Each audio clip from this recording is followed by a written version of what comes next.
19 വർഷത്തെ ജയിൽവാസം കഴിഞ്ഞ് ഈദൻ ഒടുവിൽ പുറത്തിറങ്ങി. പക്ഷേ അവസാന ദിവസവും അയാൾക്ക് അപമാനം സഹിക്കേണ്ടി വന്നു. 100 കണക്കിന് കിലോ ഭാരമുള്ള ഒരു കൊടി ജയിൽ ഗേറ്റ് വരെ ചുമക്കാൻ വാർഡൻ അയാളോട് കൽപ്പിച്ചു. തളർന്നിട്ടും ഈദൻ പല്ലുകടിച്ച് ആ കൊടി ഉയർത്തി ഗേറ്റിന്റെ പടിക്കൽ ശക്തിയായി നിലത്തടിച്ചു. പുറത്തിറങ്ങിയെങ്കിലും ഈദന്റെ തിരിച്ചറിയൽ കാർഡിൽ അതീവ അപകടകാരി എന്ന് മുദ്രകുത്തപ്പെട്ടിരുന്നു.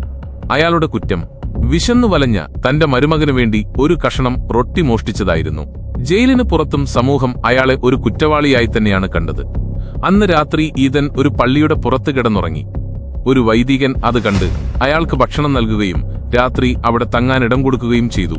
പക്ഷേ ആ രാത്രിയോടുകൂടി ഈദന് മനുഷ്യരിലുള്ള വിശ്വാസം നഷ്ടപ്പെട്ടിരുന്നു. അയാൾ വൈദികന്റെ വെള്ളിത്തളിക രഹസ്യമായി മോഷ്ടിച്ചു.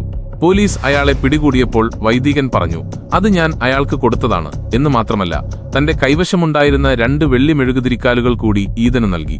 ഇത് കണ്ട് ഈദൻ പൊട്ടിക്കരഞ്ഞു. അയാൾ തന്റെ തിരിച്ചറിയൽ കാർഡ് വലിച്ചുകീറി ഒരു പുതിയ ജീവിതം തുടങ്ങാൻ പ്രതിജ്ഞയെടുത്തു. 8 വർഷങ്ങൾക്ക് ശേഷം ഈദൻ ഒരു വസ്ത്രനിർമ്മാണശാലയുടെ ഉടമയായി. ആളുകൾ അയാളെ ബഹുമാനിക്കുകയും അയാൾ അവർക്ക് തൊഴിൽ നൽകുകയും ചെയ്തു. എന്നാൽ വിധി അയാളെ വെറുതെ വിട്ടില്ല. അതേ പട്ടണത്തിലേക്ക് പുതിയൊരു പോലീസ് ഉദ്യോഗസ്ഥൻ വന്നു. ഈദന്റെ ജീവിതം തകർത്ത ആ പഴയ ജയിൽ വാർഡനായിരുന്നു അത്. അയാൾക്ക് ഈദനെ ഉടൻ തന്നെ തിരിച്ചറിയാൻ കഴിഞ്ഞു. പക്ഷെ ഇപ്പോൾ തെളിയിക്കാൻ യാതൊരു തെളിവും അയാളുടെ കയ്യിലുണ്ടായിരുന്നില്ല. അതിനിടെ ഈദന്റെ ഫാക്ടറിയിലെ ഒരു സ്ത്രീ തൊഴിലാളിയെ ആരോ ഉപദ്രവിക്കുകയും അവൾ ഗർഭിണിയാവുകയും ചെയ്തു. മറ്റുള്ളവർ ഈ വിവരം അറിഞ്ഞപ്പോൾ അവളെ ജോലിയിൽ നിന്ന് പിരിച്ചുവിട്ടു. ഇതെല്ലാം കണ്ട ഈദൻ അവളെ തിരികെ കൂടെ കൂട്ടി. എന്നാൽ പിറ്റേ ദിവസം തന്നെ ഒരു കത്ത് വന്നു. ഈദൻ അറസ്റ്റിലായിരിക്കുന്നു.